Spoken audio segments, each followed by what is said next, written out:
Bienvenue dans une nouvelle mosaïque spirituelle. Alors, ouvrez vos âmes et vos oreilles, ensemble, libérons les énergies. Wait a minute. Who are you? Bien, bonjour tout le monde et bienvenue dans ce troisième épisode de la mosaïque spirituelle.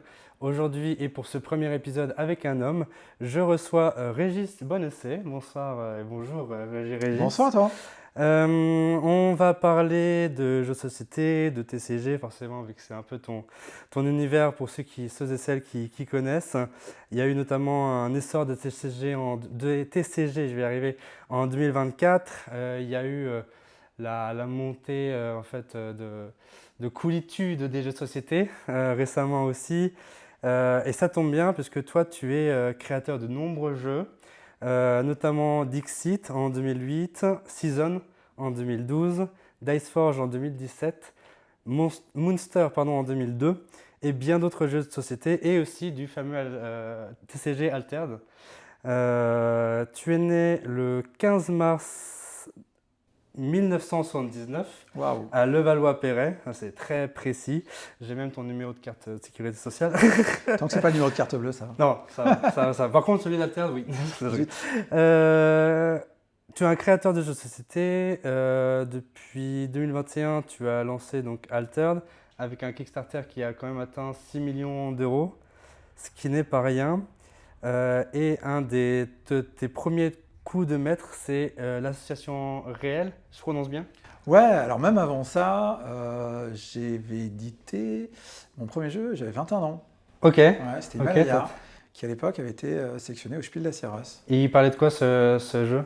C'était un jeu de programmation Ok.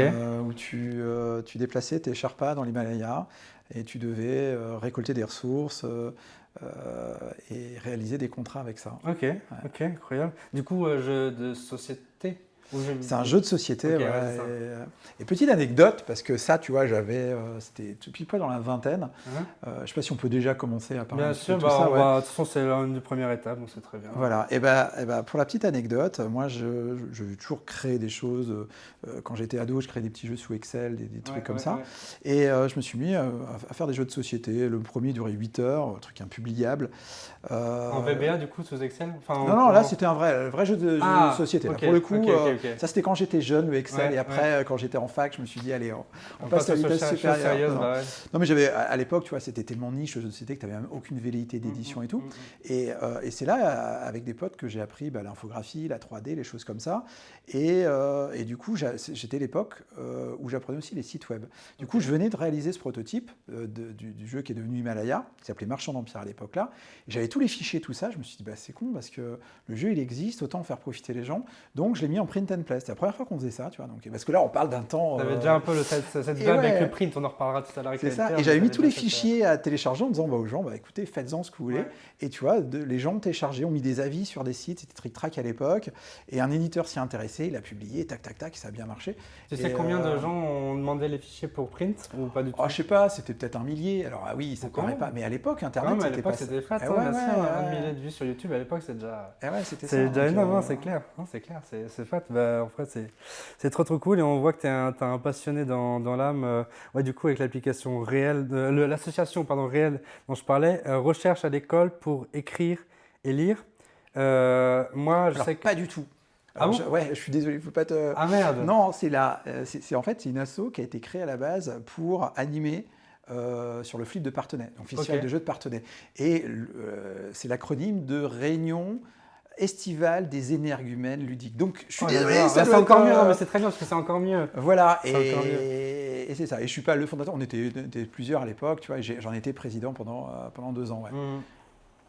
Incroyable. Déjà, effectivement, bravo pour ton parcours, pour Altered, c'est très cool, on va en reparler. Qu'est-ce que ça fait?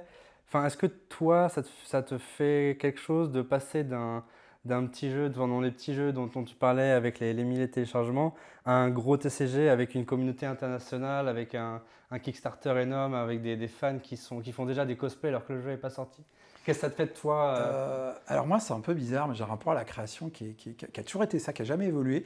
C'est qu'en fait, tant que je suis dans la phase de création, de maturation, tu vois, je suis à fond dedans. Et une fois qu'il sort, le jeu, il vit sa vie, tu vois. C'est-à-dire, il ne m'appartient plus. Et je prends toujours cette analogie, tu vois, qui est très vraie. C'est comme, tu vois, un ado qui quitte la maison. Ouais. À un moment, tu lui as donné tout ce que tu pouvais, et après, il vit sa propre vie. Donc, bien sûr, ça me fait plaisir de savoir que des gens y jouent, que le jeu aime et tout, mais mon plaisir ne va pas être proportionnel au nombre de gens qui vont y jouer, tu vois. Ça veut dire que... alors c'est bizarre, tu vois, mais je prends un exemple entre Season, par exemple, et Altered, le plaisir est identique, tu vois. C'est le fait d'avoir amené quelque chose à la vie, quelque chose qui est devenu vivant, qui fait jouer les gens, qui les fait échanger, qui fait discuter. Tu n'as pas cette revue du passé où tu te dis waouh, c'est vrai que je viens de loin. Toi, tu kiffes le moment présent et puis une fois qu'il est passé, tu n'es pas trop dans ça. Alors, tu vois, j'ai de la nostalgie, mais de la bombe. Je me dis, à cette époque-là, j'ai vécu un truc, c'était extraordinaire, tu vois. En mode Madeleine de Proust, quoi. Ouais, mais parce que je me dis, ouais, c'était une super belle époque, tu vois. Tu me demandais de la revivre, je la revivrais. Après, est-ce que je suis content de vivre ce que je vis aujourd'hui? Ouais, parce que toutes les expériences font ce que je suis aujourd'hui et je suis content d'être qui je suis, tu vois. Et je vis toujours, moi, même pas dans le présent, je vis dans le futur. C'est-à-dire, moi, chez moi, je suis toujours en train de faire des pitchs, de projets, inventer des univers, créer. Et c'est ça qui me fait vivre, tu vois. Donc, le passé, c'est moins mon truc. Ok, mais tu as quand même des Madeleines de Proust, des souvenirs d'il y a 10, 15, 20 ans. Ah, mais j'ai des souvenirs extraordinaires dans le monde du jeu ou dans ma vie, bien sûr, tu vois. Mais... C'est quoi tes petites Madeleines de Proust? Tu te dis, waouh, ça, j'avoue. Alors, dans le milieu du jeu, je crois, c'était pour Dixit à l'époque. Il faut imaginer, moi, je me lance dans l'édition. J'avais 28 ans, je lance de façon hyper confidentielle le jeu, parce que tu sais, je n'étais pas un pro de la com et tout. Puis encore une fois, il faut vraiment s'imaginer que le jeu de société à l'époque, c'était complètement autre chose. C'était très niche, c'était pas du tout mainstream. Je lance le truc, c'est un petit distributeur, pas édition, qui était pas un gros distributeur. Ça, c'était en novembre 2007, je crois, 2008. Et en janvier, on apprend qu'il est sélectionné pour les As d'Or. Waouh! Et là, je me dis, oui, super, on le gagne. Ouais. Extraordinaire. Et un an après, on est sélectionné pour le Spiel des Jahres, qui est le plus gros prix international du jeu de société. En Allemagne, du coup? Ouais, en Allemagne. Tout le monde nous avait dit, mais déjà, Dixit, bon, en France, ok, c'est la culture, les cartes, les côtés artistiques. Ouais, c'est normal, mais les Allemands, eux, c'est des pousseurs de cul. C'est le côté très logistique, machin, très carré. Mais Dixit, non. On est nommé. Et donc déjà, tu vois le petit truc, on se dit waouh, on s'y attendait pas, super connu. Et là, on a eu le même truc, c'est oui, bon, bah déjà, ils ont reconnu, extraordinaire, savoure déjà. Oui, donc nous là-bas, on y va en total, un peu en totale insouciance. Alors je te cache pas qu'on a toujours ce petit côté de truc qui dit et si jamais, et il y a ta raison qui dit non mais Régis, on est en Allemagne, déjà t'es nommé, tout le monde te l'a dit, c'est contente-toi de ça, et vis le moment, c'est déjà super bien. Et le juré fait son speech et tout, et c'était un petit peu à l'ancienne, tu vois, il y avait un espèce de drapé, il le soulève et t'as le jeu gagnant. Et là, je me souviens toujours de ce moment, alors c'est pas And the Winner Is, que c'est en allemand, mais voilà, et il soulève le truc, et c'est la boîte de Dixit, et là je fonds en larmes, je monte sur le truc, parce que tu sais que c'est un prix qui change ta vie. À l'époque, tu savais que si tu gagnais le prix, c'était minimum 200 000 ventes en Allemagne. Ah, quand même.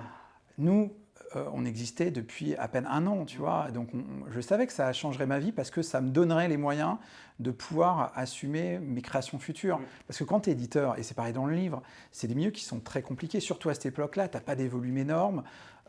Chaque année, tu dois te battre pour essayer de vivre l'année d'après. Et ça, je pense, c'est ça pour énormément de milieux créatifs. Il y en a toujours 2-3 qui surnagent parce que, voilà, des rencontres, des ceci, le talent, sûrement peut-être fait plein de trucs.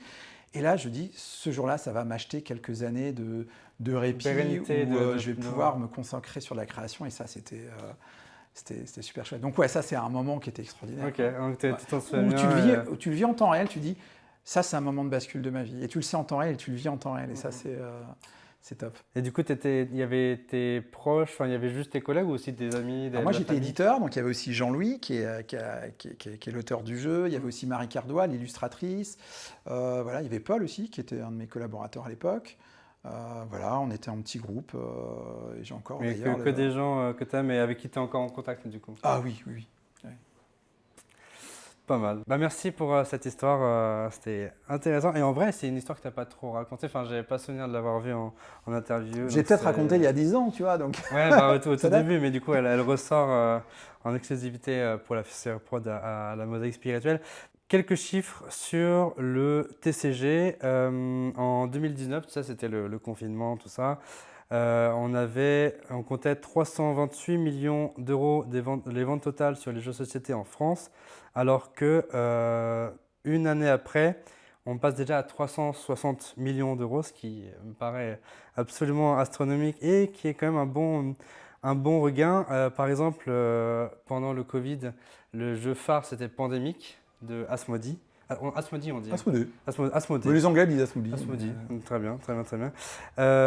Et qui d'ailleurs atteint le même palier que Dixit à l'époque, qui avait fait aussi 40 000 votes, en tout cas à l'époque, depuis le temps que c'était sorti. Et on a revu aussi un regain d'intérêt pour les échecs, tu sais, avec le jeu de la dame sur Netflix. Ouais. Et puis il y a aussi, ouais, tout à fait. C'est un univers auquel tu t'es un peu intéressé. J'ai joué aux échecs quand j'étais au lycée. J'avais fait. Tu as fait des compétitions un peu?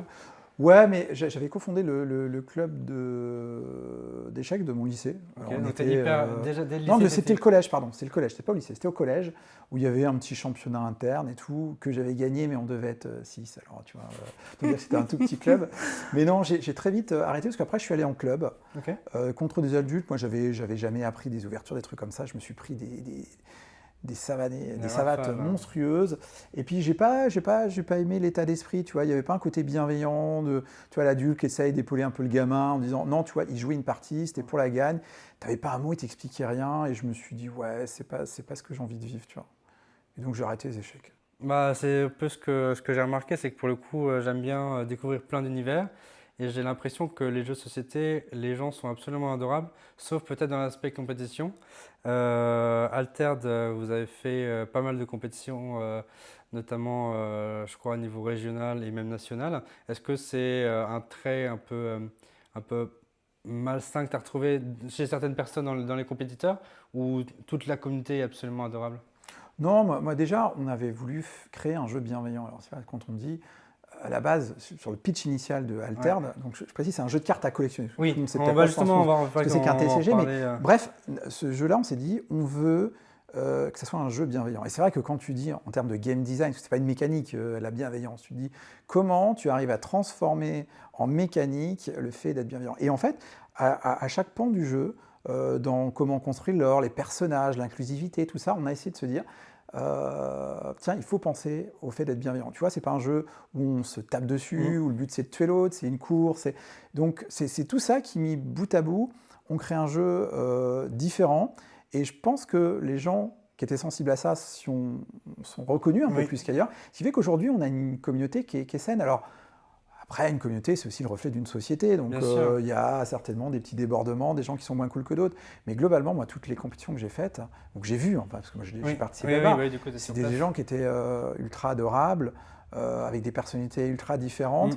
Et j'aime bien prendre un peu cette analogie de safe place, tu vois. Donc, pour moi, c'est pas un lieu galvaudé, tu vois, un jeu où tu peux venir, qui que tu sois, et ben, tu seras accueilli, on ne te jugera pas et tout. Et je trouve que c'est hyper important, quoi. Non, c'est clair.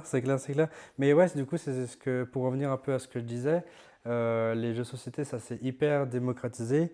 Tu as à la fois des magasins qui sont quand même bien en place. Je pense notamment, il y a les mauvais joueurs, les gentlemen du jeu sur Paris. Il y a Play-in qui a ouvert depuis quelques années 2 autres antennes, une à Marseille, une à Annecy et une à Rivoli.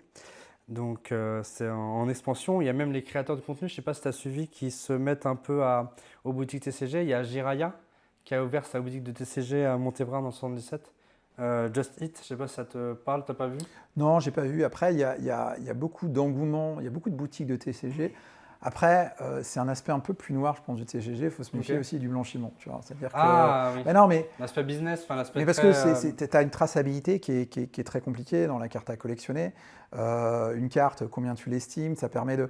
Donc voilà, il y a aussi. Est-ce que c'est lié à? Est-ce que j'en sais rien, tu vois. Mais alors je n'ai pas dit, ne me faites pas dire ce que j'ai dit, où toutes les boutiques de TCG sont mal intentionnées. Non, bien sûr.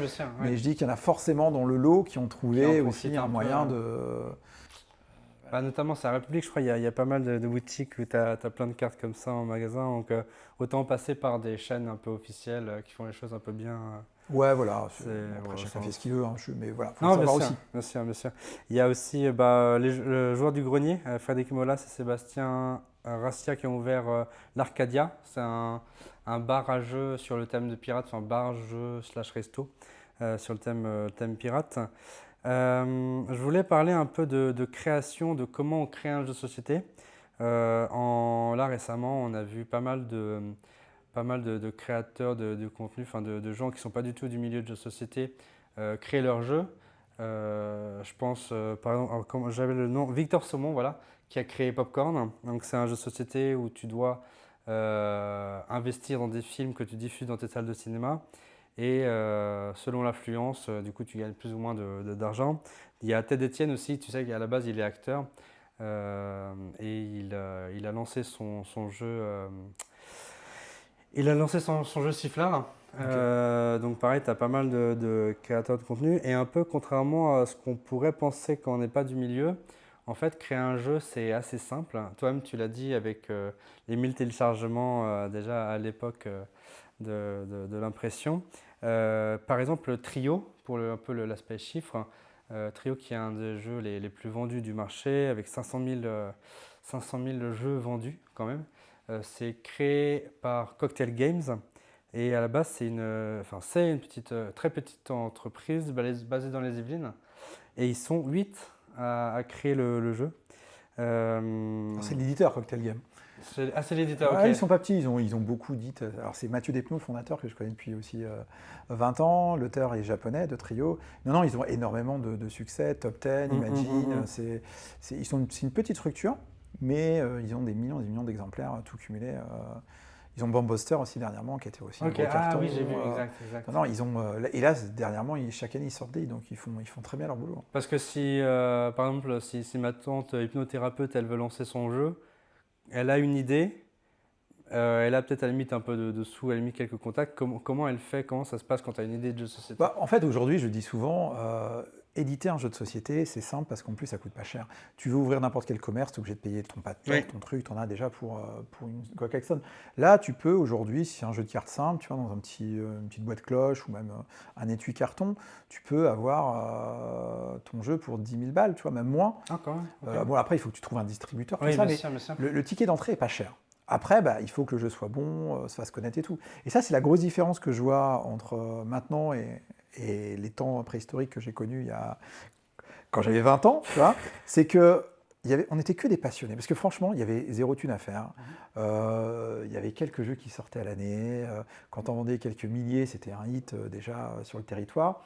Et donc, du coup, tu n'avais pas du tout de notion de business. Tu vois, personne faisait ça pour le business, il n'y avait que des passionnés. Et aujourd'hui, ce qui a changé, c'est que tu as toujours des passionnés qui font des jeux parce qu'ils ont envie d'y jouer, ils ont envie de faire quelque chose. Puis après, tu as plein de gens qui le font aussi par opportunité, en me disant, voilà, je sais que c'est un truc qui marche, je le fais, je délègue la création à un auteur et ça devient des marques, des trucs comme ça. Tu as des gens maintenant qui développent des jeux, c'est purement des produits, ils sortent d'école de commerce, ils font un truc. Encore une fois, je ne suis pas là en train de dire, c'était mieux avant, tu vois, moi la nostalgie, c'est pas mon truc sous cet angle-là. Je dis juste qu'en fait, aujourd'hui, c'est devenu un vrai business. Donc, tu as des gens comme Tout Business, quand il y a des sous à faire, qui font un produit, et je ne parle pas de jeu, un produit, parce qu'ils pensent que ça va être rentable, ça va rapporter des sous, comme tu ouvres un restaurant hyper marketé et tout, parce que tu sais que ça va marcher, parce qu'il y a des recettes. Là, c'est pareil dans le jeu de société, et à côté, tu côtoies un microcosme de gens un petit peu plus passionnés, voilà, et c'est comme ça, donc voilà. Et comment tu un peu différencierais les entreprises qui créent un jeu de société, enfin qui créent un TCG ou un jeu de société par envie de business et une personne ou une société qui le crée par passion? Parce que par exemple, il y a le TCG Star Wars, il y a eu l'Urcana, donc par Disney. Qu'est-ce qui fait que... Est-ce que par exemple Disney c'est purement financier? Honnêtement, à partir du moment où tu as une IP c'est quoi? C'est une marque, propriété intellectuelle. Tu sais très bien que dans le TCG, tu dis écoute, on va regarder quelle grosse IP n'est pas exploitée. Il y a un créneau, il y a de l'argent. Donc le moteur initial, c'est de se dire on va prendre une marque connue, et on va développer un jeu de société parce que ça va marcher. Après, je dis pas que les développeurs qui ont développé la mécanique Ils sont pas passionnés, bien sûr. aiment pas ce qu'ils font, pas du tout ça. Mais je dis, l'acte de création a été une logique financière, tu vois. Et ça, c'est un petit peu comme toute œuvre. C'est l'intention de l'artiste, tu vois, quelle est ton intention? Tu peux très bien te dire, je vais prendre un exemple de l'art, tu vois, pour moi, un Orlansky ou des choses comme ça, je ne suis pas sûr de l'intention au niveau artistique, tu vois, bon, permets-moi d'en douter, je pense qu'il y a surtout, parce que, et tu vois, Murakami, alors que j'adore ce qu'il fait, tu vois, Ouais. son travail. Murakami, pour ceux qui ne connaissent pas, il a créé quoi comme jeu? Oh bah non, c'est dans l'art, c'est comme Orlansky. Ah oui, hein. c'est l'art, ok. C'est l'art, Ok, donc ok. tu vois, c'est tous ces espèces de petites Microcosme. non, fleurs, un petit peu pop, tu vois, avec plein de couleurs, des trucs comme Mm. ça. Il y en a qui avaient été exposés, je crois, c'était au Louvre ou à Versailles, je crois, dans la cour de Versailles, ça avait fait un peu polémique et tout. Et donc, ça vaut des centaines de milliers, des millions d'euros. Mais derrière, tu vois, c'est un artisan, parce qu'il a une dizaine, une vingtaine d'équipiers qui vont faire les moules, les machins, les trucs. Pour moi, c'est pas ça un artiste, tu vois. C'est un artiste, il est seul face à son œuvre, il crée, il a une intention, il le crée parce qu'il a envie de le créer, il a envie d'exprimer quelque chose, alors intentionnel ou pas, il y a ça. Et ça, c'est... Donc pour répondre à ta question, oui, bah, il y en a qui le font parce qu'il y a une vraie envie, une vraie démarche, une intention artistique, puis d'autres parce qu'il y a avant tout une opportunité financière à faire. Encore une fois, je ne porte pas de jugement sur l'un ou l'autre. T'es pas là pour le juger. Je dis juste que voilà, c'est pas la même approche. Et dans le TCG, généralement, le jeu de cartes à collectionner, l'acte créateur va être plutôt financier, parce qu'ils ont tous quasiment des licences. Alors que dans le jeu de société, bah, tu as beaucoup plus de gens passionnés qui ont envie d'exprimer quelque chose et tout. Et encore même là, ça change, parce que il y a plein d'auteurs maintenant qui se mettent, ou d'autrices qui se mettent à raisonner par attends, tel jeu a marché, pourquoi, c'est quoi le pattern, qu'est-ce qu'il y a, c'est quoi la recette miracle, et qui vont designer en ayant tout ça en tête, en disant moi ce que je veux, c'est un truc qui fonctionne, c'est un jeu qui se vend parce que je veux en vivre et tout. Alors qu'à côté, tu as des auteurs, des autruches qui vont juste se dire tiens, j'ai ça en tête, c'est ça que j'ai envie d'exprimer pour telle ou telle raison, et je vais au bout de mon truc. Voilà, c'est des démarches différentes. Ok. Et du coup, créer un TCG, c'est quand même une grosse équipe. Alors, sans rentrer trop dans le technique et dans l'explicatif un peu barbant, tu as tout ce qui est product owner, tu as les game designers, tu as le chargé de com, tu as toi qui est un peu le chef de projet, qui est un peu le chef d'orchestre. En gros, tu as 25 équipes avec t'as beaucoup plein de d'équipes personnes, créatives. Et dans cette équipe-là, quand vous avez commencé avec Alter, vous étiez à peu près une trentaine. Au tout début, on était 6. C'est-à-dire qu'on a grossi petit à petit. Ouais. Ok. Et en recrutant des gens, est-ce qu'il y a des personnes qui n'ont pas adhéré à l'univers d'Alter et qui se sont dit bon, même si j'ai besoin d'argent et même si j'ai besoin d'un salaire comme tout le monde, bah, je pars parce que c'est pas mon univers? Ou est-ce que tout le monde est resté direct Non, bah, après sur le rapport initial au jeu, tu vois, on a des gens encore aujourd'hui qui jouent pas beaucoup, Ok. voire peu. juste pour le métier, juste pour la compétence technique Ouais, mais c'est pas mal en soi. C'est-à-dire forcément, bah, tu as des métiers comme les game designers, donc les concepteurs des cartes qui vont créer tout ça. Oui, forcément, c'est des passionnés parce que c'est des métiers où tu peux pas faire des mécaniques de jeu si tu n'as jamais joué de ta vie. Donc oui, là, tu as un peu l'étiquette métier-passion. Et encore, je me méfie un peu de l'étiquette métier-passion parce que c'est souvent le fourre-tout pour dire ah, bah, tu es passionné, donc non, c'est un métier. Voilà, il se trouve que leur passion les a aidés à faire ce métier. Mais après, voilà, ça c'est la première catégorie. Puis après, tu as des gens très techniques. Tu vois, il y a Ting Young qui est avec nous, qui justement fait partie d'une de ces 6 premières personnes recrutées, qui est aussi à la direction artistique, qui elle joue peu. Tu vois, c'est pas une grande chose et ça l'empêche pas d'être passionnée par ce qu'elle fait parce qu'elle va interagir avec des artistes, elle va les driver, elle va faire. Donc voilà, je pense qu'il y a un spectre très très varié, des gens qui jouaient énormément, des gens qui jouent énormément et en plus à des jeux de cartes à collectionner, puis des gens qui jouent moins. Et je trouve que ça leur enlève aucune légitimité sur ce projet. Tu vois, tant qu'ils sont motivés et tant qu'ils sont intéressés par leur métier, qu'ils font ce qu'ils aiment et qu'ils font ça bien, en soi, il n'y a rien à dire. Ouais. Et du coup, est-ce que parmi la trentaine de personnes que tu as recrutées, est-ce qu'il y en a qui ont découvert le TCG et le jeu de société et qui s'y sont intéressés, je veux dire, grâce à Altern, ou enfin grâce au recrutement en l'occurrence du studio donc Equinox, ou est-ce que tout le monde est resté un peu dans son univers. Non, il y en a qui ne jouaient pas du tout, qui jouent plus. Encore une fois, c'est très varié. Ok. C'est très varié. Mais après, de toute façon, un jeu de cartes à collectionner, ça demande aussi beaucoup d'investissement. Donc, on n'a pas eu de personne qui ne jouait pas du tout et qui fait ça à nuit et jour. Tu vois, ça, on n'a pas eu. Ah, c'est clair, c'est clair, c'est clair. Bah, justement, en parlant d'investissement, la transition est un peu tout trouvée parce que en regardant, enfin, en écoutant un peu différentes interviews et tout, j'ai appris que tu avais financé Altered en grande partie, voire même en totalité, grâce à la vente du studio donc Libellule, Ouais. que tu avais, t'étais en co-direction dans Libellule, tu n'étais pas le seul. Si, j'étais le seul. Ok, je pensais que Ouais. tu étais co. Ok. Non, j'avais 100% Ok, du ok, truc. ok. Et ça t'a pas trop fait mal au cœur devant le libellule ou toi tu penses uniquement passion Mais non, mais comme je te dis, moi, j'ai pas de regrets. C'est-à-dire que je vis beaucoup dans le futur, un peu dans le présent et pas dans le passé. J'ai adoré les années que j'ai vécues à Libellule, c'était extraordinaire. J'avais des collègues extraordinaires, j'ai encore beaucoup de liens avec eux, on se voit encore. Et je ne renierai absolument rien de cette aventure. Ça a duré 10 ans et je pense qu'au bout de 10 ans, la structure avait grossi, j'avais beaucoup délégué et moi je me retrouvais un peu plus dans une position de gestionnaire où j'avais délégué aussi les aspects créatifs et où je me disais bon oui la machine est bien huilée, ça marche super bien, j'ai pas à me plaindre et je peux faire ça jusqu'à la fin de ma vie sans souci. Est-ce que j'ai envie de ça?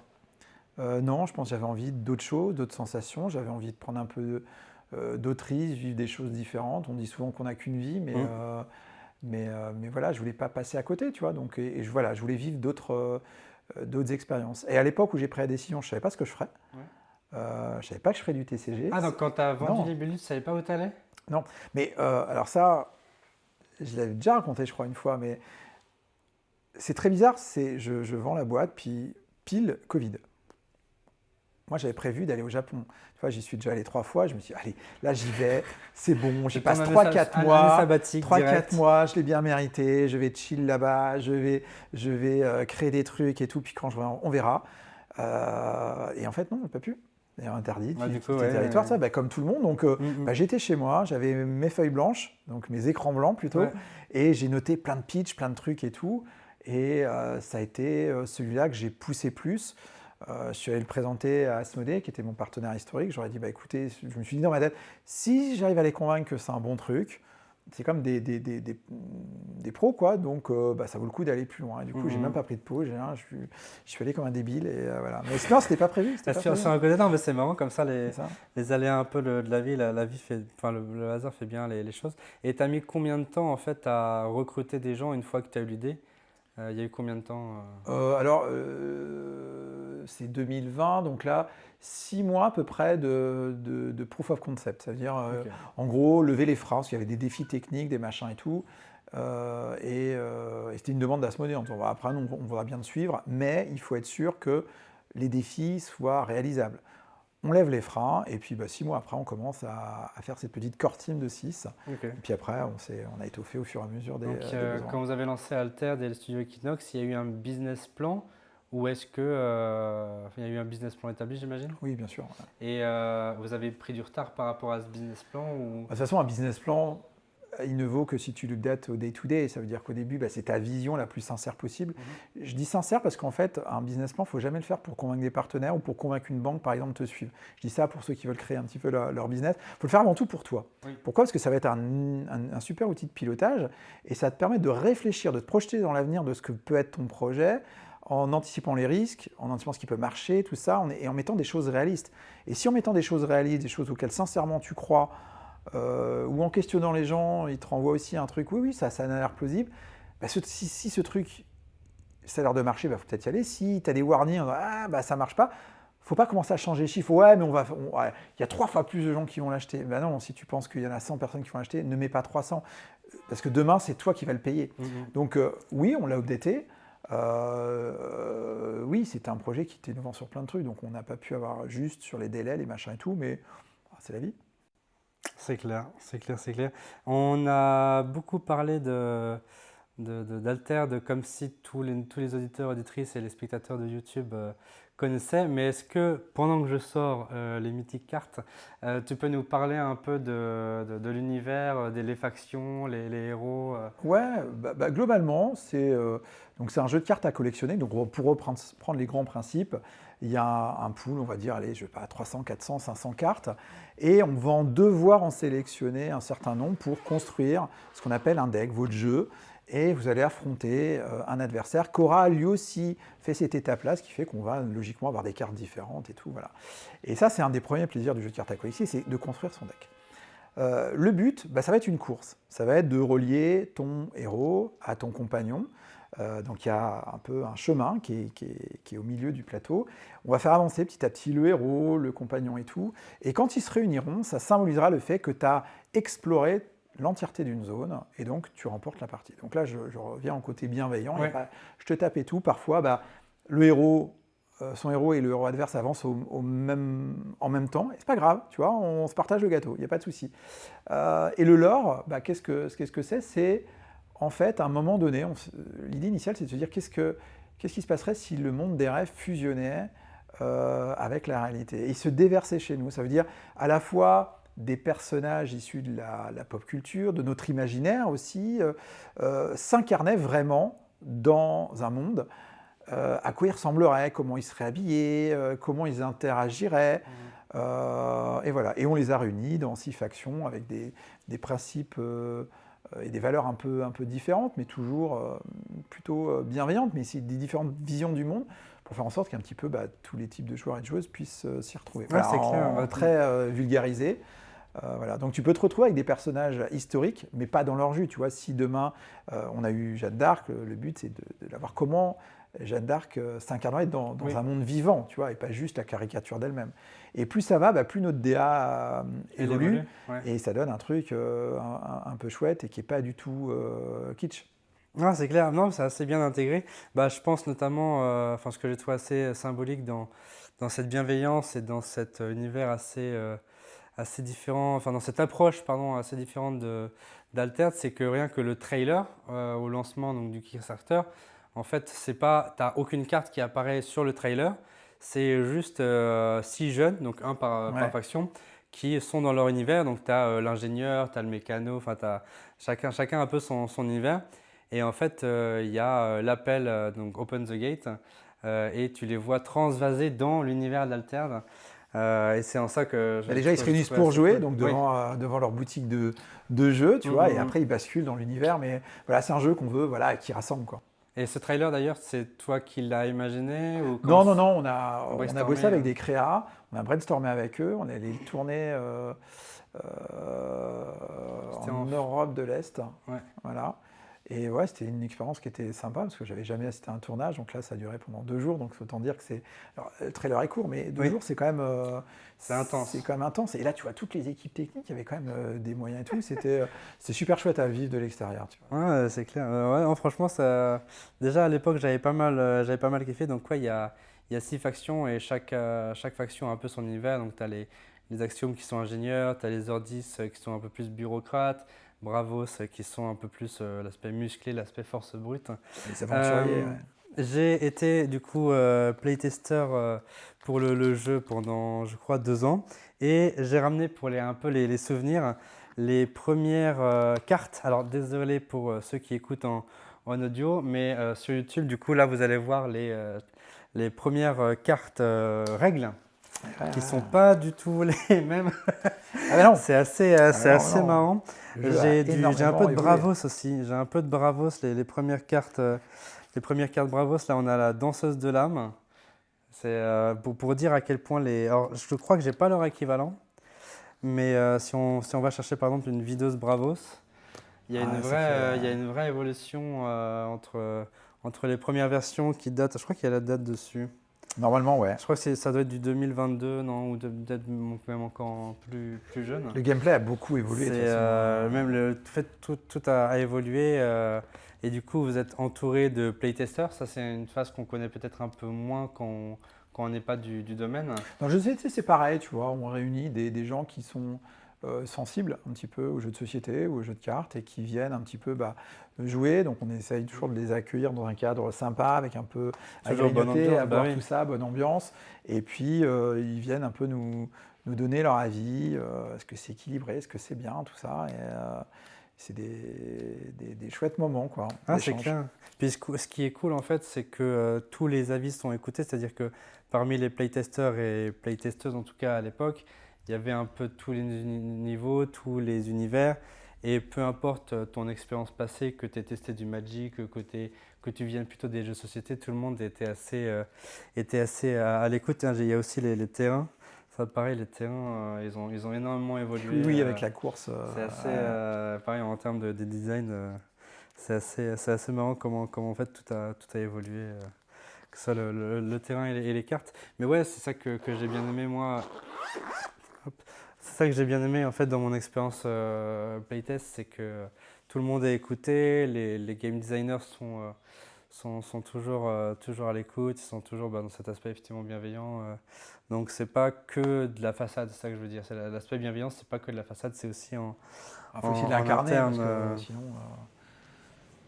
ça reste opportuniste. Ouais, quoi. c'est moins clair. chouette. Non, bien sûr, bien sûr, bien sûr.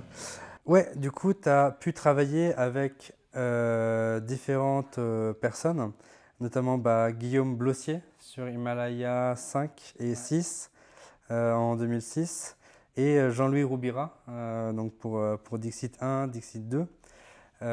Comment tu les as choisis, en fait, ces collaborateurs, enfin ces collègues? Oh, mais non, mais alors déjà, moi sûrement sur Dixit, j'avais ce rôle d'éditeur, lui d'auteur.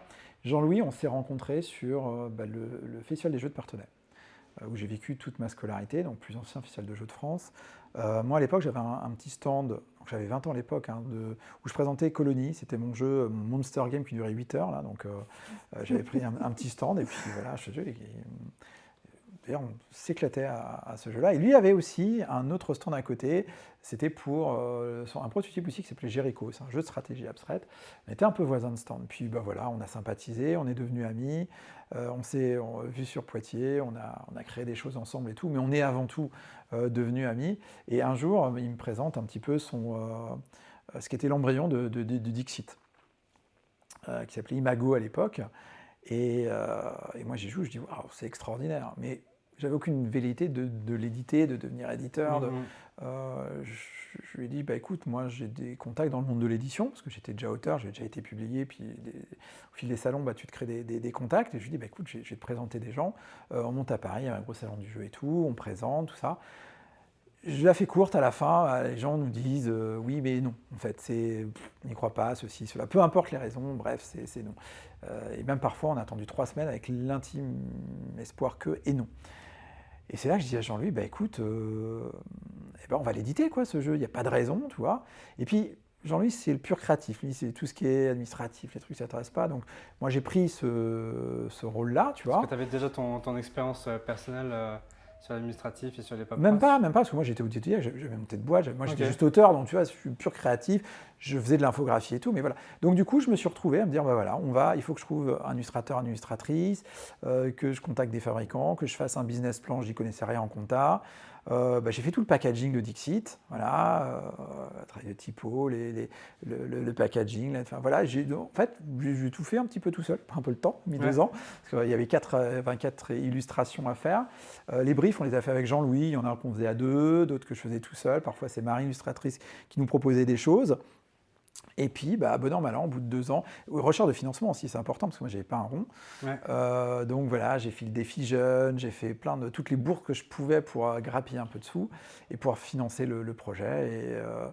Et voilà comment tout ça a débuté. Mais voilà, pour revenir à ta question initiale, ouais, on est encore amis, tu vois, fait partie de la famille, Jean-Louis. Tu vois, Ok. Et pour revenir un peu plus à Guillaume, je sais que lui, il a fait pas mal de jeux d'énigmes, de jeux de pistes et tout. C'est lui qui a fait notamment l'affaire du manuscrit codé au Muséum d'histoire naturelle. Toi, on l'a dit, tu as été très axé jeux de société et TCG. Est-ce que toucher à d'autres univers, ça t'intéresse pas, comme que ce soit les jeux de pistes, que ce soit les quiz, que ce soit les jeux vidéo, c'est... Ah si, alors moi j'ai plein de pitchs de jeux vidéo dans mes feuilles blanches, hein, Ouais. tu sais, j'ai plein de projets de lieux, j'ai plein de projets de...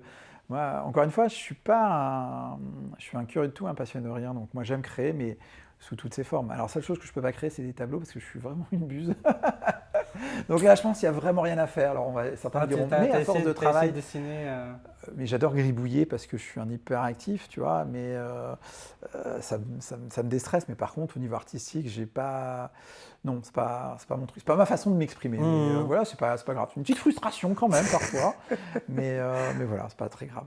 Du coup, est-ce que t'es acteur et t'es créateur, mais est-ce que si tu es consommateur de TCG, à part les compétitions et à part les compétitions internes que vous avez pu faire Non.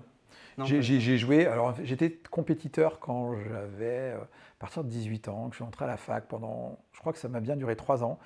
On partait en voiture, on n'avait pas un rond, on faisait ce qu'on pouvait on dormait dans la voiture, on faisait des compétitions aux quatre coins de la France, c'était super rigolo, un cercle d'amis extraordinaire. Mais chez moi en tout cas, je m'étais aperçu que la compétition rendait un peu con. Et un jour, je me suis regardé, je me suis dit, attends, je suis en train de juger les nouvelles personnes que je rencontre à leur niveau qu'ils avaient à Magic. Je dis, waouh, va falloir stopper. Puis en même temps, je commençais à trouver mon premier boulot. Moins de temps, tout ça a fait que c'est une période où j'ai vécu des super choses, j'ai rencontré des gens extraordinaires, c'était super. Mais voilà, c'est une période de ma vie. Et je sais que je ne la revivrai plus parce que maintenant je vis d'autres choses. Mais je ne la redis pas, parce que franchement, qu'est-ce que c'était chouette. Ah, c'est clair, c'est Ouais. clair.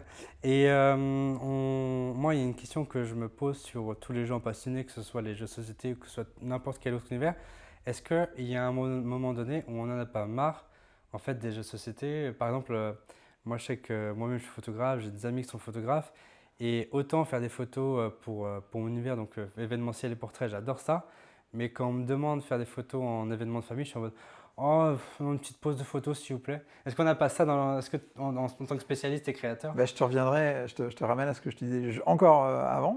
Je ne suis pas un passionné, je suis juste un curieux. Ok. Donc en fait, moi, les jeux de société, je les crée parce que l'acte de création me plaît. Et tu vois, il n'y a pas de... C'est cool. Après, je n'ai pas passé mes soirées à jouer à des jeux de société ou à ne faire que ça et tout. Non, je veux dire, il y a des gens qui jouent bien plus que moi. Après, oui, j'ai l'occasion de tester tous les bons jeux qui sortent dans une année parce qu'au flip, j'y vais, j'en profite pendant 15 jours pour jouer à toutes les nouveautés, jeux qui marchent, puis surtout passer du temps avec des amis. Tu vois, pour moi, le jeu de société, c'est ça, c'est au-delà du jeu, c'est le temps passé avec des gens. Donc non, je me lasse pas parce que je me lasse pas de créer. Donc tant que j'ai quelque chose à dire, tant que j'ai envie d'exprimer quelque chose, que ce soit sous la forme d'un jeu de société, d'un lieu, d'un jeu vidéo, d'autres choses, je serais content de le faire et je prendrai le temps de le faire et je le ferai. Voilà, donc non, je suis pas blasé. Ok, en vrai c'est trop cool. Mais du coup, tu kiffes aller dans tout ce qui est les festivals. Festival, pardon, en juin, il y a Paris et Ludique. Le week-end dernier, il y a eu le festival du jeu de Cannes, qui est un énorme festival avec beaucoup de monde, surtout le dimanche. C'est des endroits où tu es allé déjà, où tu aimes aller ou... Cannes, je le fais depuis 20 ans. Première année où je vais pas le faire. Ok. Donc, pas de regret? Non, mais encore une fois, tu vois, si je devais y aller, ça serait pour voir les copains qui sont dans l'édition auteur et tout, et eux, ils ont 15 000 rendez-vous, ils sont bookés, ils ont pas... En fait, moi, ce que j'aime, c'est les gens. Si je n'ai pas le temps de passer du temps de qualité avec eux, ça ne m'intéresse pas, tu vois, parce qu'aujourd'hui, c'est devenu un business, et en tant qu'auteur-éditeur, les principales raisons que tu as d'aller à Cannes, c'est aussi beaucoup pour le business. Alors oui, tu vas pas passer du temps avec les copains et les copines, mais moi, plus ça va, plus je vieillis, plus l'aspect business... pas trop ça, non, mais voilà, m'emmerde un peu plus, tu vois. Ok. J'ai envie de me reconnecter à des choses qui, pour moi, me sont plus essentielles que de parler des dernières tendances, des trucs, et qui ceci, cela. Ouais, c'est pas que ça m'intéresse pas, parce que je peux toujours en parler avec plaisir, mais c'est moins au centre de ce que j'ai envie de vivre aujourd'hui, quoi. Mais non, en vrai, c'est trop cool. Et donc dans l'aspect pro, on sait, tu as le studio Equinox et tu as Alterne. Et côté perso, est-ce que tu as des endroits un peu favoris, par exemple dans Paris ou même hors Paris, où tu vas passer ton temps à jouer aux jeux de société ou au TCG? Non, encore, moi quand je joue, c'est avec des amis et tout, donc je suis pas dans le côté je vais avoir du mal à aller explorer, aller dans un café-jeu tout seul et tout. Non, c'est du temps avec amis, donc souvent les passes chez les gens, c'est les autres. Mais encore une fois, je joue assez peu. Je joue un peu plus à des jeux vidéo, bizarrement. Ok. Parce que quand tu as une vie de En famille, coop ou en solo? pas mal en solo, en coop, ou à plusieurs en tout cas, mais pas forcément en coop, mais en multijoueur, ouais. Ça, j'aime bien ça. Jeu de rôle aussi, j'ai repris il n'y a pas longtemps. Pas mal, pas mal. Quoi comme jeu de rôle Là, je suis sur Pathfinder. Et moi, le jeu de rôle, j'avais pu jouer depuis que j'étais ado. Je crois que j'avais jamais voulu m'y remettre inconsciemment parce que c'était là pour le coup une vraie Madeleine de Proust. J'avais peur de rejouer avec d'autres personnes que mon groupe d'amis étant jeune. Je ne revive pas les mêmes choses et que je sois hyper déçu. Et du coup, je crois que c'est ça qui m'avait freiné jusqu'à présent. Et puis là, il y a un ami proche qui m'avait proposé dernièrement. Il y a un an, il m'avait déjà proposé. Je m'étais peut-être trouvé des excuses pour ne pas y aller. Et puis là, il se retrouve qu'un an après, il y a un des joueurs qui a quitté, il recommence une campagne, il me dit que là, je me suis dit, t'es con, mais vas-y, essaye, et puis tu verras bien. Donc là, j'ai pas encore recommencé, mais j'avoue que j'ai hâte. Pas mal, pas mal, pas mal. C'était quoi à l'époque les jeux de rôle? Parce que moi, quand j'ai commencé les jeux de société, bon, il y avait déjà les classiques qu'on connaît, notamment 6 qui prend et tout, mais en jeu de rôle, j'ai zéro souvenir. Moi, il y avait Warhammer, il y avait Cyberpunk, il y avait quoi d'autre? Il y avait Bitume, il y avait ADD, oui, forcément. J'avais joué à Star Wars, j'avais joué à Innominis Ternis Mania Veritas de Croc. Voilà. Et d'ailleurs, après, pour la petite anecdote, tu vois, quand on était ado, tu vois, Croc, c'était INS, tout ça, c'était waouh, c'est quand même quelqu'un. Et quand je l'ai rencontré après dans le milieu du jeu pro et tout, tu vois, c'était mon petit truc. Je me dis, ah, oh, tiens, c'est chouette. Qui a un bonhomme extraordinaire d'ailleurs, tu vois. Voilà.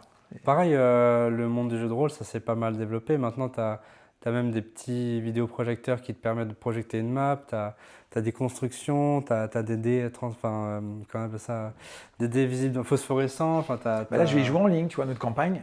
C'est en ligne, tu vois. Board Truc Game, de fou. Alors, on va jouer sur, je sais plus comment s'appelle le module, tu vois, je suis pas pro, Fonderie, je crois, Foundry.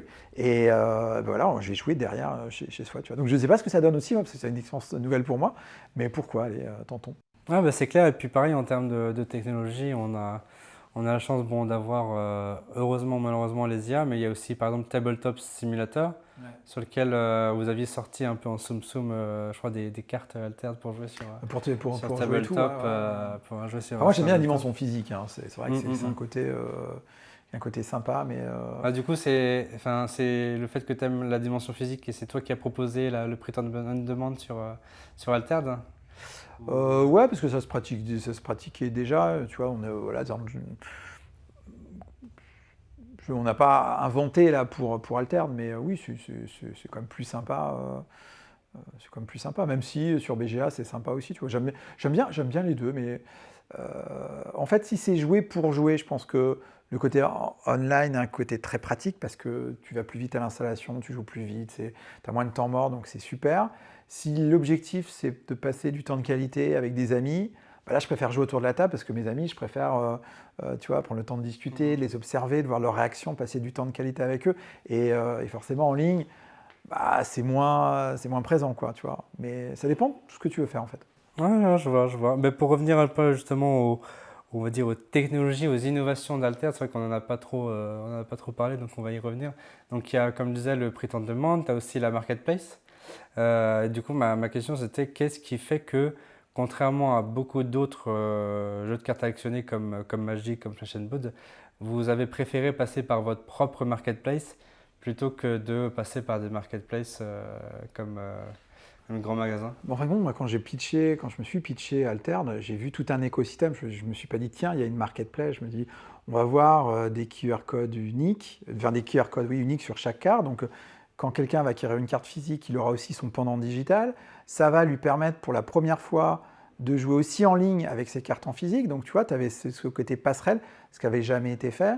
Et à partir de là, on s'est dit, c'était logique de se dire, voilà, si tu peux jouer en ligne, pourquoi ne pas pouvoir échanger aussi facilement tes cartes? Et bien dans ce cas-là, comme tu joues en physique, il faudrait aussi les avoir chez soi, donc le print on demand. Et tu vois, l'écosystème a été pensé de façon globale, tu vois, il n'y a pas de... et à l'époque, de façon logique. Mais ce qui était quand même complexe, parce que de toutes ces innovations, il n'y en avait aucune qui existait vraiment. Donc c'est un petit peu le côté à la fois flippant, parce que tu te dis, voilà, dans tout ce qui est pensé, là, c'est quand même extrêmement complexe. Et à la fois, c'est hyper stimulant parce que ça n'existe pas. Et moi, j'avoue que le côté ça n'existe pas en tant que créatif, c'est un côté hyper sexy parce que. Ok. Ça te fait pas peur l'innovation, Ah non, le moi, fait de tenter, je suis toi, un ça te- kamikaze. Mais un kamikaze, pas. Un kamikaze qui a les pieds sur terre. C'est-à-dire, je suis pas le créatif qui va dire, oh, allez, Osef, on s'en fout, on fait On n'importe révolutionne quoi. tout. Et puis, ah, ça marche pas, c'est pas grave. Non, j'ai les pieds sur terre, tu vois. Donc, je vais essayer de cadrer le truc en me disant, voilà, prendre des avis, des trucs et tout. Mais souvent, pour les trucs qui sont vraiment innovants, les avis sont très durs à avoir parce que les gens ont extrêmement de mal à se projeter. Et un truc que j'ai remarqué dans ma vie, souvent, quand j'ai pitché des choses, alors je suis peut-être nul pour pitcher, c'est aussi j'en ai totalement conscience, mais en tout cas, à chaque fois que je l'ai fait, et peut-être parce que je suis nul, bah, les gens me regardaient, mais avec ce regard un peu poli, tu vois, genre, et puis je sentais que, bon, bah, il n'y avait pas cette vraie flamme que tu vois quand parfois tu arrives à incentiver des gens sur un truc cool, tu vois, où les gens te disent, waouh, ça a l'air super, j'aimerais bien. Voilà, c'était des réponses souvent polies, et ça, c'est un peu le drame de ma vie. Ça veut dire que c'est pour ça que j'ai souvent entrepris seul, parce que du mal à convaincre d'un truc, et c'est très bizarre. Mais peut-être que moi, j'arrive bien à m'imaginer des systèmes, et des gens sont peut-être moins à l'aise, donc tant que ça n'existe pas, ils ont du mal à se projeter, je sais pas. Ou parfois, il y a vraiment peut-être des idées pourries. C'est possible aussi, peut-être des deux. Mais voilà, Il y a eu quoi comme idée pourrie sur Altered Non, sur Altered, non, mais après, forcément, quand tu t'inventes un truc from scratch, avec quasiment que des trucs qui n'existent pas, il y a forcément qu'on aurait fait un peu différemment, mais il n'y a pas de truc pourri, tu vois. Il n'y a pas de truc pourri, tu vois. C'est vrai que les QR codes, par exemple, marchent super bien. Ouais, c'est assez cool. Non, moi, je renie rien. Après, oui, certainement que demain, on devra repartir de zéro. Il y a des choses qu'on ferait certainement un peu différemment, c'est logique, mais je trouve qu'on n'a pas à rougir, tu vois, parce que la copie était complexe, donc non. Ça fait 2 ans que le Kickstarter a été lancé. Est-ce que après 2 ans et avec le recul, il y a quelque chose que tu aurais aimé faire différemment, soit rajouter, soit supprimer dans le jeu ou dans la conception? Je vais te dire non, encore une fois, parce que je vis pas dans le passé, donc je pourrais passer mon temps à me dire, tiens, notre passé, ce qu'il est, c'est un peu notre héritage. Et on doit faire avec. Et il n'y aura jamais de bouton reset dans n'importe quoi dans la vie où tu pourras te dire, allez, je le fais. Et plus tu vas travailler sur ton bouton reset mentalement, plus finalement tu peux te créer de la frustration. C'est-à-dire, chier. Et moi, j'ai pas envie d'être quelqu'un de frustré. Je préfère me dire, bah écoute, c'est de l'apprentissage, c'est des choses que tu vas intérioriser. Et le jour où tu feras des choses, bah, t'en tiendras compte. Mais je veux pas avoir de regrets, tu vois. Altered, il est ce qu'il est dans sa complexité, dans ces trucs qui marchent très bien, dans ces trucs qui marchent un peu moins bien peut-être. Et encore une fois, d'une personne à l'autre, bah, ce qui toi marche un peu moins bien, eux, c'est ce qu'ils adoreront et vice versa. Donc tu vois, encore une fois, c'est aussi très personnel. Donc voilà, c'est pas que je veux pas répondre, mais voilà, c'est ma façon un peu de vivre les choses. Et j'ai remarqué ça dans la vie, pour n'importe quelle merde qui t'arrive, plus tu mets un focus dessus, plus finalement, à part te pourrir encore plus ta vie. Bien sûr. Voilà. Et pourtant, ça paraît facile à dire, n'y pense plus. Ah oui, non, t'es gentil, Régis. Mais en fait, c'est vraiment un travail sur soi. Et je t'assure que plus tu travailles au détachement, plus finalement, tu arrives à être un peu plus serein. Et moi, je vois, il y a 20 ans, j'étais pas le même. J'étais un stressé de n'importe quoi arrivé dans ma vie. C'était la fin du monde. Et aujourd'hui, parfois, il m'arrive des trucs énormes. Et je suis là, je dis, OK, bon, la tuile, elle est là. Je ne peux rien y faire. Je ne peux pas échanger. Qu'est-ce que maintenant je peux faire pour essayer d'aller un peu mieux? Et je dis, tant qu'il n'y a pas de maladies graves, de personnes qui décèdent et tout, des trucs qui sont parfois un peu irrémédiables, tu vois, où là, ça c'est vraiment dur, et là je suis pas sûr que tu puisses juste te dire ça ira mieux. Non, là tu fais ce que tu peux. Mais pour tout le reste, vraiment, essayer de se détacher. Ouais, c'est une belle mentalité, c'est bien. Après, il faut garder, je pense, une certaine âme d'enfant, un certain attachement aux choses, mais c'est juste qu'effectivement, il faut savoir être pragmatique, on va dire, quand il nous arrive des échecs ou des erreurs.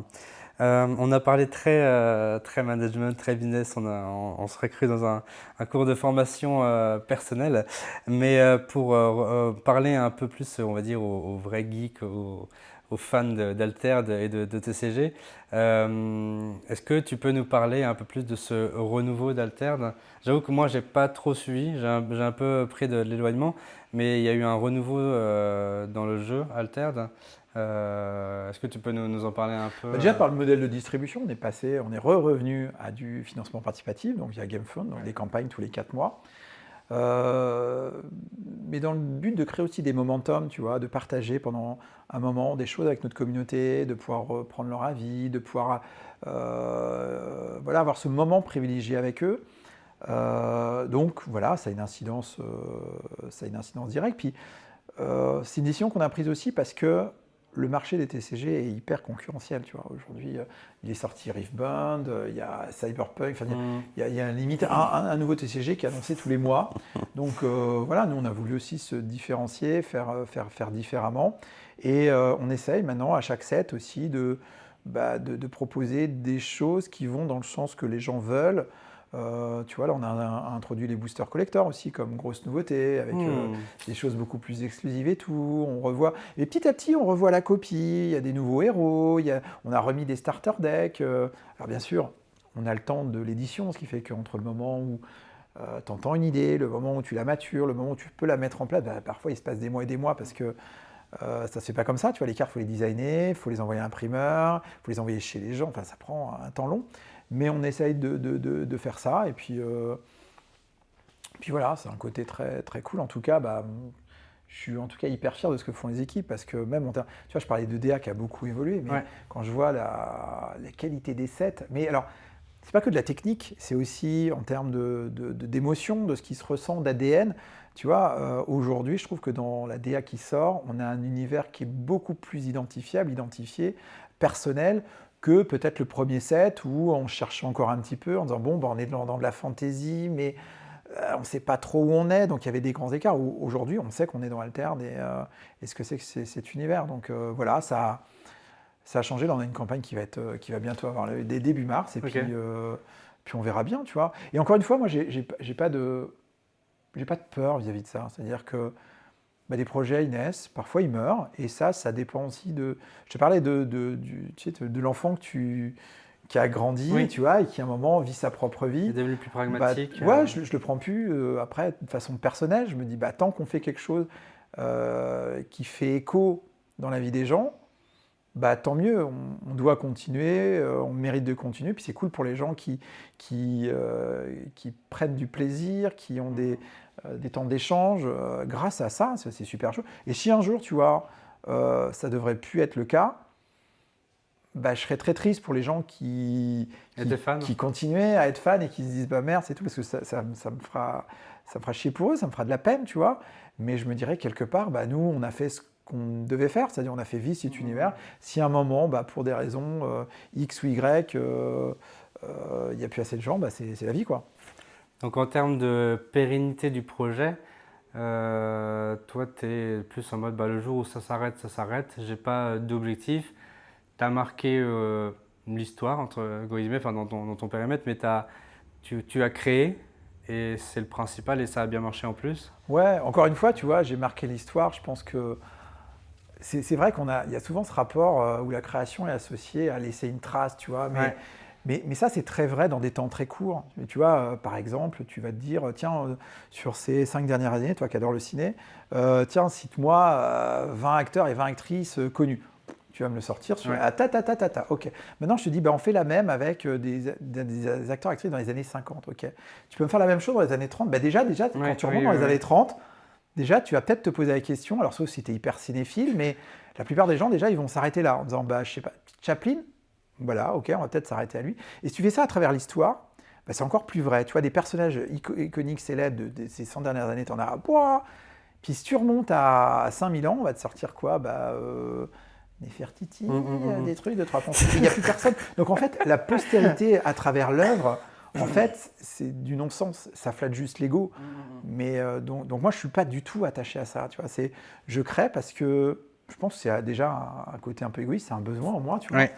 Je suis heureux de le partager. Je suis heureux, et puis voilà, ça ne va pas plus loin que ça. Après, il n'y a pas d'ambition, il n'y a pas mon ego qui me dit il faut que ça soit plus, moins, machin. Non, quoi, tu vois, ça s'arrête là. C'est déjà bien. Donc avec Alter, c'était quoi tes objectifs et est-ce qu'ils ont été remplis?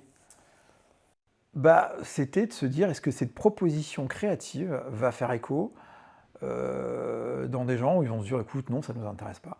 La réponse a été oui, ça a été cool.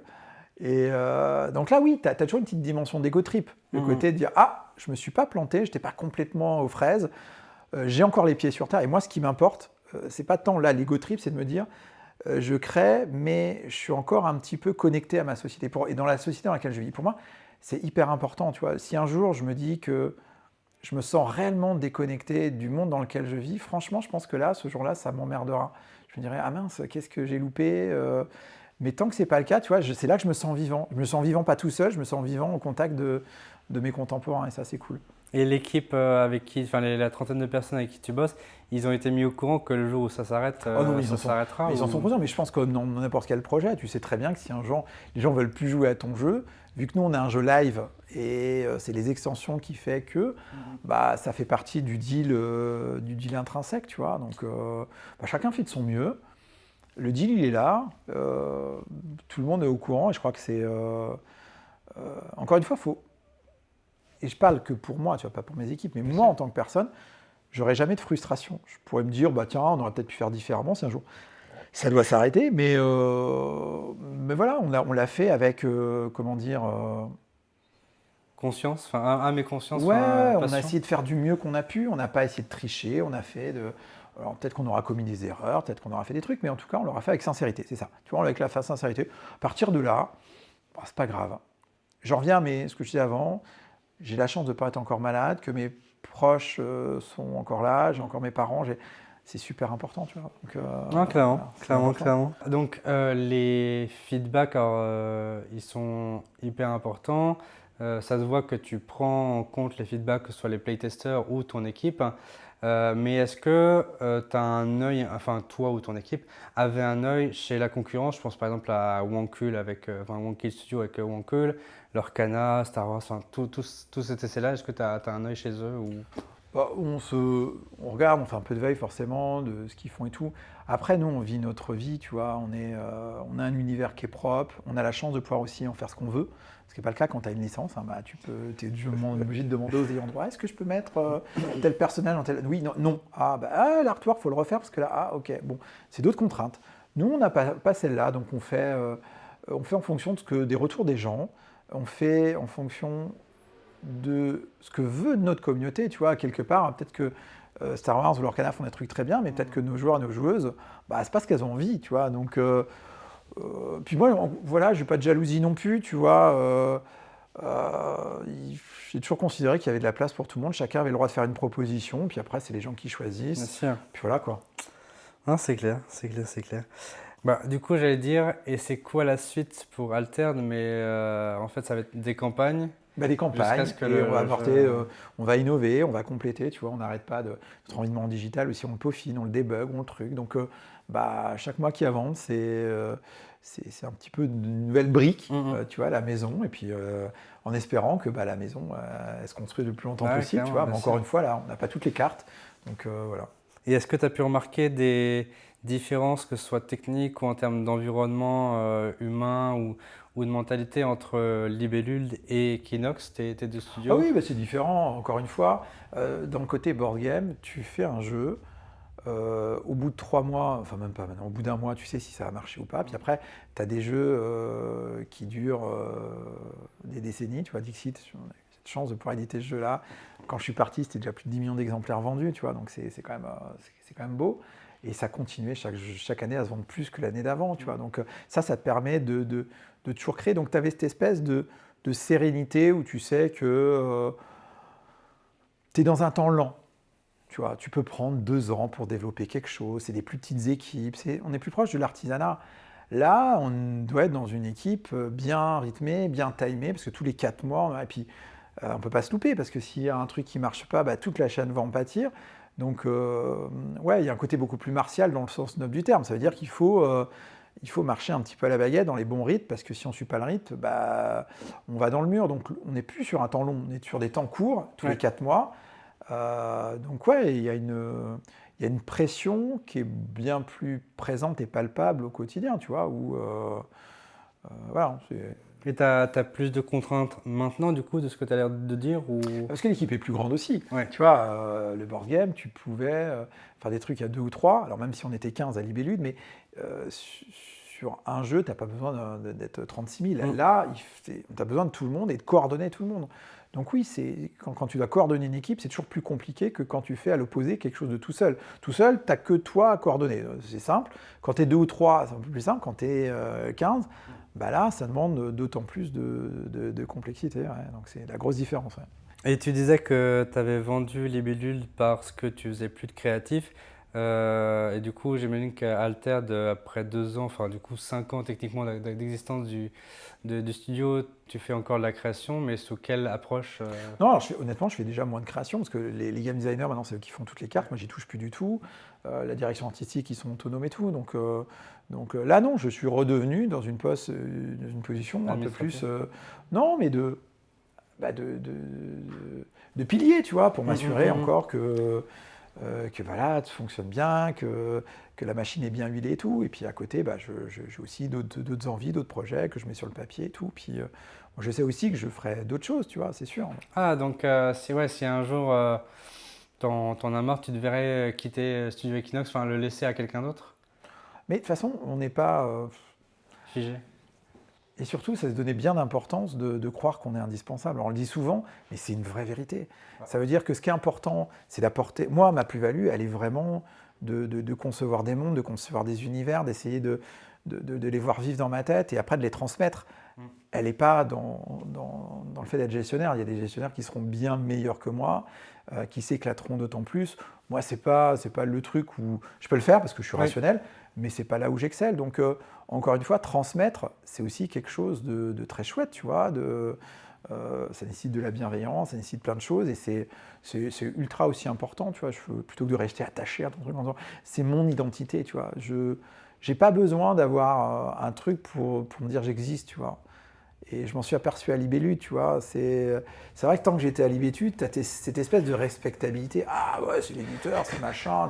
Tu vas dans les salons, les gens disent oh là là, mais c'est super, c'est formidable votre truc.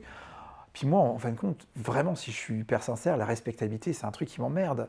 Tu vois, mais non, mais c'est vrai, tu vois, c'est pas ce qui m'intéresse. Je fais pas ça parce que j'ai envie d'être reconnu sur un salon, qu'on me dise waouh, c'est super ce que. Enfin, tu veux pas ça pour être gentil, merde. Oui, ça fait plaisir, mais c'est parce que je recherche. Moi, j'ai toujours préféré un peu les positions de l'ombre. C'est pour ça que le poste de créatif, ça me fait bien, tu vois. Tu fais tes trucs. Après, les gens, ça leur plaît pas. Et puis moi, je repasse à autre chose. Et si tu es amené à vendre Equinox, comment tu choisirais la personne physique ou matérielle, enfin l'entreprise ou la personne, l'individu? Ouais, je suis pas sûr que je le vendrais. Okay. Je pense que parce que c'est important aussi, tu vois, qu'il y ait un garant moral.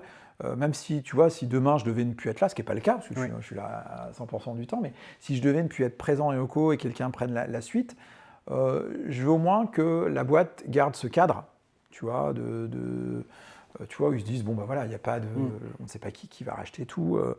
Moi, j'ai pas besoin d'argent, donc j'ai pas besoin de... Voilà, donc non, pas de raison. Okay. A priori, c'est l'idée du moment. Après, j'en sais rien. Tu vois. Ouais, bah après, tout c'est pas du tout dans les plans. Tout peut t'arriver comme tu disais, et puis toi, t'as pas spécialement d'attachement professionnel. Tu es là pour créer et puis, puis vivre. Quoi. Est-ce qu'il y a des choses qui t'ont marqué dans ta vie professionnelle de jeu de société? Des choses qui ont marqué, bien sûr. Enfin, ou des choses que tu n'as pas encore dit ou que tu aimerais rappeler sur les jeux de société, enfin sur ta vie jeux de société? Non, moi, l'univers des jeux de société, c'est quelque chose qui m'a bercé pendant 10 ans. Ce que je suis au début, j'ai vu des choses extraordinaires, rencontré des gens extraordinaires, j'ai eu des équipes extraordinaires. Je crois que c'est un super objet pour rapprocher les gens. J'ai jamais vu autant de gens différents, des ouvriers jouer avec des cadres et tout, sans se jauger et tout. Tu vois, c'est un espèce de melting pot. Non, c'est un super beau milieu, quoi. Après, maintenant, ça devient un business, mais il y aura toujours de la place pour des gens qui ont juste cette sincérité de vouloir créer, de faire, et pas de vouloir absolument faire du fric. Ni percer à la lumière du jour, comme tu le disais. Ouais, mais après c'est pas...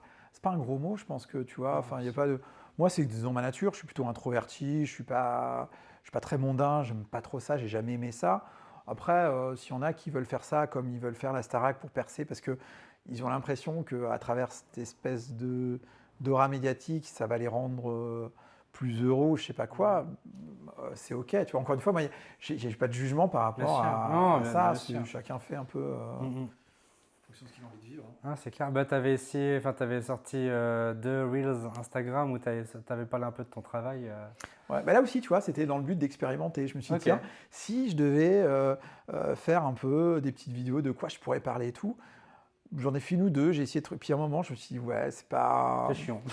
Non, ça m'est pas naturel, spontané. Et très vite, j'avais ce côté, qu'est-ce que je vais raconter? Et en fait, je me sentais pas légitime pour raconter des trucs.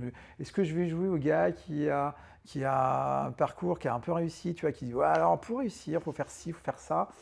Ah, je sentais pas trop le truc. Puis après, je me dis, je parlerais bien de trucs un peu plus essentiels, mais c'est compliqué. Et en fait, là-dedans, tu te rends compte qu'il y a aussi beaucoup de factices, qu'il faut très vite, il faut faire des formats. Pour faire des formats, il faut respecter des standards, il faut machin des trucs. Et en fait, c'est pas tellement ce que j'ai envie de vivre, tu vois. Moi, j'aurais aimé, tu vois, un format, une espèce de truc en disant presque, le pitch aurait été, t'es un peu dans la mer, t'as une situation de vie différente, viens nous parler, essayons de voir ensemble ce qu'on peut faire et ce qu'on peut...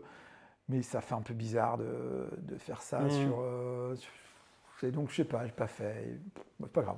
Ok, J'ai ouais, essayé. t'es pas trop dans la vibe storytelling ou quoi.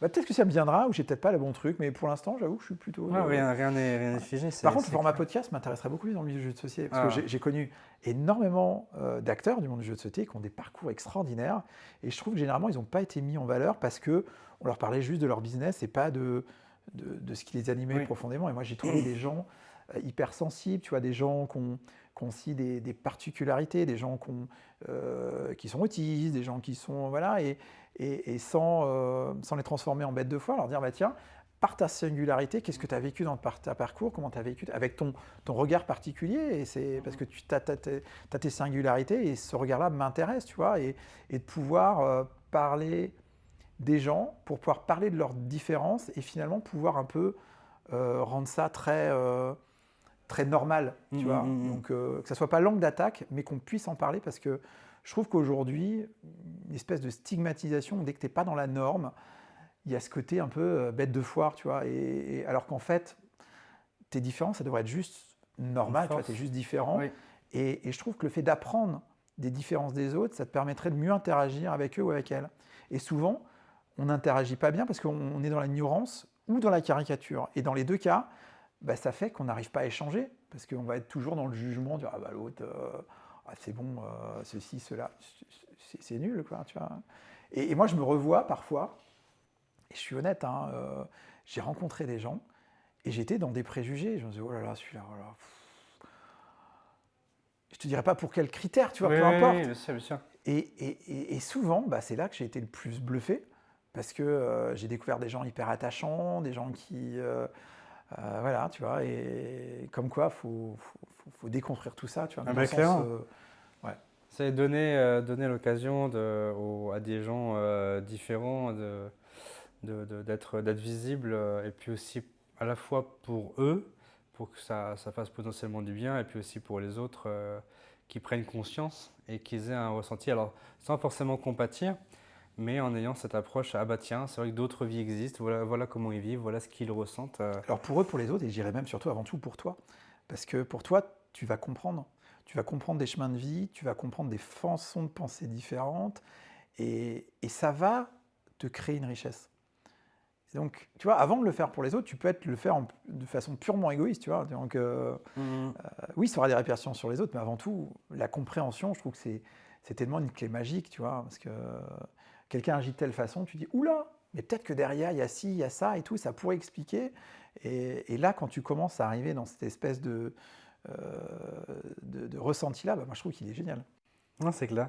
Et du coup, si tu lançais ton podcast, ce serait qui, ton ou ta première invitée, par exemple? Je crois que ça serait Bobs. Alors, Mops, il bossait à Trick Track. C'était il y a une cinquantaine, ouais, peut-être soixantaine maintenant.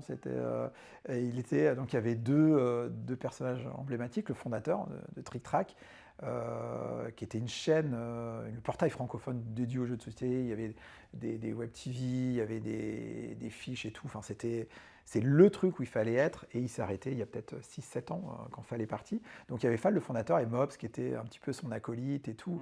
Et moi je trouve que c'est une personne, je trouve, hyper inspirante, et avec une vraie personnalité, enfin quelqu'un d'extrêmement touchant, qui est devenu un ami. Et tu vois, c'est quelqu'un qui m'a aussi beaucoup marqué dans mon parcours, parce qu'il a toujours été ultra bienveillant, tu vois.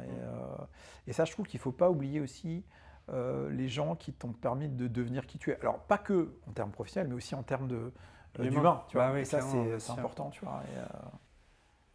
Ah, c'est clair, c'est clair, c'est clair. Et du coup, tu serais plus spécialisé, enfin le podcast serait spécialisé dans les gens du jeu de société, ou ce serait beaucoup plus large J'en sais rien. À un moment, je pense que tu commences par des gens qui te sont familiers, que tu peux aussi aborder facilement, tu vois. Bien sûr que dans d'autres domaines, il y a des gens que je rêverais, non, enfin juste égoïstement, avec qui j'aimerais juste discuter, tu Ok. vois.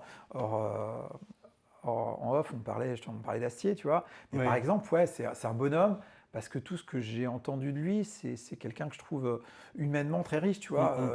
Peu importe le côté successful, je m'en fous, mais c'est un pur créatif, il aime toucher à tout, la musique, le jeu aussi. Enfin, c'est quelqu'un qui a une pensée extrêmement riche, qui est extrêmement aussi attaché à l'humain. Ça, les deux, tu vois, ça me fait que j'aimerais juste passer un petit bout de temps Ah, c'est clair. à échanger avec lui. Mais bon, après, faut être lucide, tu vois. Jamais je le contacterai, il me calculerait pas. Et puis On basta, sait donc, jamais, on sait jamais. ouais, mais bon, après, tu vois. Puis j'ai pas envie de jouer le gars qui fait un peu emmerdant en disant tiens, on se connaît pas, machin et tout, mais je rêverais de. Enfin, je pense qu'il est hyper sollicité. Non, mais moi, je pense Oui, aussi à bien moi, sûr, tu vois, à bien mon sûr. petit niveau. Bah voilà, tu vois, si un jour la vie fait que on a l'occasion de se rencontrer et tout, bah, je saisirai l'occasion en me disant tiens, j'ai envie de pouvoir parler un petit peu plus de certains sujets avec lui. Ouais. Après, voilà, je n'irai pas créer artificiellement le truc. Je pense Oui, que bien sûr, pas forcer le lien, ça, si l'occasion se présente, mais ok, bah écoute, ça, si j'ai le contact et que l'occasion se présente, je écoute. te filerai le micro. Ah bah, avec grand plaisir. C'est dit en termes, tant que c'est Super Support qui produit, c'est le principal. Bah écoute, on va se faire un petit jeu, voilà, le petit jeu de fin de Mosaïque spirituelle, que j'ai appelé le Dilemme Altered. Ça va être des petites questions auxquelles il faudra répondre rapidement. Et du coup, ça va retracer un peu ton parcours. Il y aura un peu de société, un peu d'alterd. Ok, Si tu es prêt, on allez, y c'est va. parti. Si la Terre se faisait attaquer par des aliens, quelle unique faction choisirais-tu pour nous défendre? Allez, bravo. Pas mal. Oui, bah, il est le plus musclé, logique. Si tu dois choisir parmi ces 3 projets ludiques, lequel tu n'aurais pas fait voir le jour entre Altered, Season, Archeo et Altered? Archéo. Quel âge aura Colony, le premier jeu de société que tu as sorti en auteur solo en 2026? Eh ben, j'avais quel âge? Il aura quel âge lui en 19. 2026? J'avais 19 ans, donc là j'en ai 27 ans. Ah, ça devrait être tout ça. Ouais. Pas mal. Tu viens d'une ville qui est maintenant connue dans le monde de jeux de société, Parthenay, ville située dans les Deux-Sèvres, donc le département. Sais-tu combien il y a de Parthenaysiens et Parthenaysiennes? Et 15 000? Pas mal, environ 10 000 en Ok. chiffre 2022. Quand tu étais petit, tu jouais beaucoup aux jeux de rôle et notamment Warhammer. Sais-tu quel numéro d'édition Codex Warhammer 40K en est actuellement? Alors, je ne jouais pas du tout à 40K. Je jouais Ok. à Warhammer Médiéval Fantastique. L'ancienne édition. Et je ne Ok. connais pas Warhammer Battle, c'était le jeu de rôle. Parce que là, Warhammer 40 000, ça devait être le jeu de figurines. Ok, oui, exact. Ah, voilà.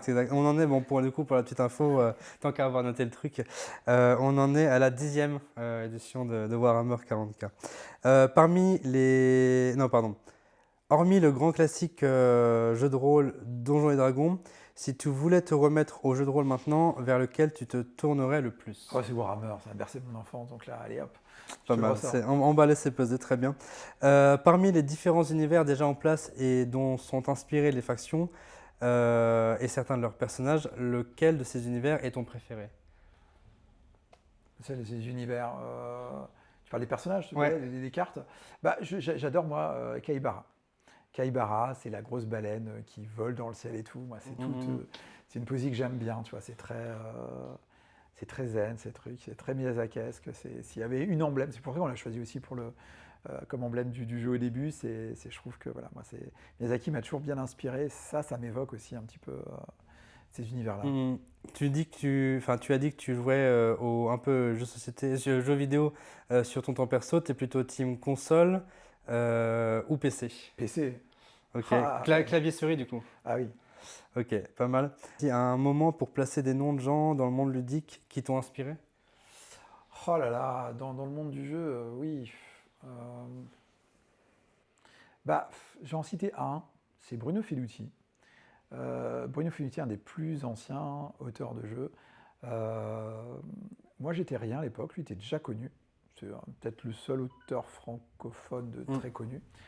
Et sort Himalaya, donc mon premier Le jeu. fameux, ouais. Et voilà, on ne se connaissait pas, il ne me connaissait pas, et il le met comme son jeu de l'année. Et à l'époque, il avait un blog où il parlait jeux et tout, il le met le jeu de l'année. Et je me dis, ce gars-là, il a toujours, parce que maintenant je le connais en vrai, tu vois, il a toujours été ultra bienveillant vis-à-vis des jeunes auteurs, des jeunes autrices. Tu vois, tu pourrais te dire, bah voilà, il est bien en place et tout, il préserve un peu son précaire. Bah non, tu vois, ça a été très chouette et j'ai vu refaire ça d'autres fois et tout.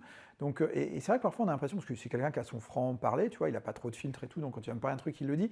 Donc vous pouvez se dire, ah ouais, tiens, il peut être dur. Mais non, en fait, c'est juste quelqu'un d'hyper sincère.